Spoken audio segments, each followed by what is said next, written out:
الجدة بطة والمحاسب الجديد.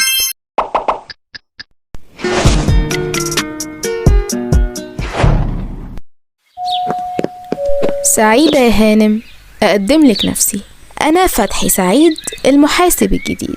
أهلا يا ابني، اتفضل نورتنا. أنا كنت مستنياك أنت والأستاذ مرسي زميلك. تعالى يا حبيبي ادخل. للأسف يا مدام، الأستاذ مرسي طلع على المعاش، ومن النهاردة تعاملاتك كلها معايا أنا. اتفضل من هنا الطريق، اتفضل.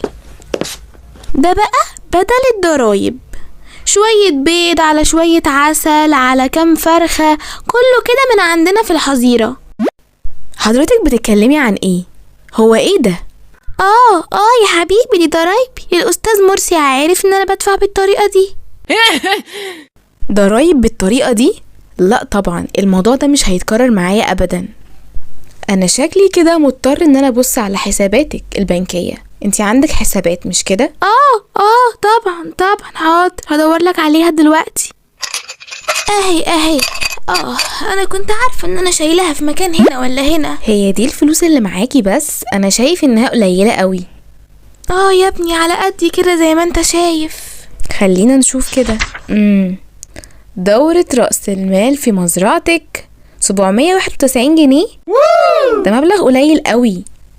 اصل انا يا ابني مش محتاجة فلوس، انا بشتري شوية البنزين بسلة بيض، والجاروف اللي هناك اللي انت شايفه هناك ده الجديد انا شارياه ب3 برطمانات عسل.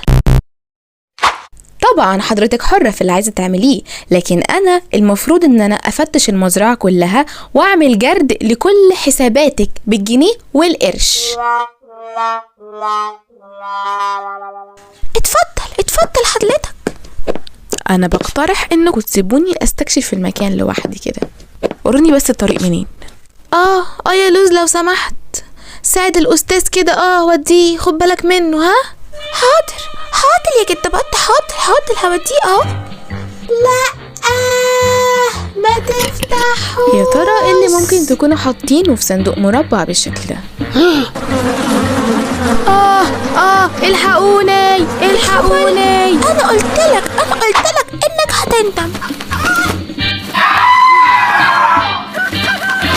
كله الا الفراخ، انا بخاف من الفراخ.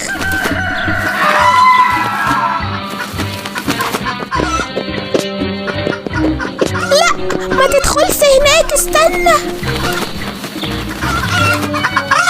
لا فرخة،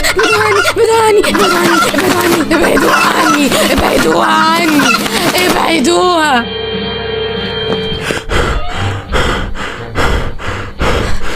هو انا لو طلعت فوق مش هلاقي منهم؟ صح، مفيش حاجة هتيجي ورايا؟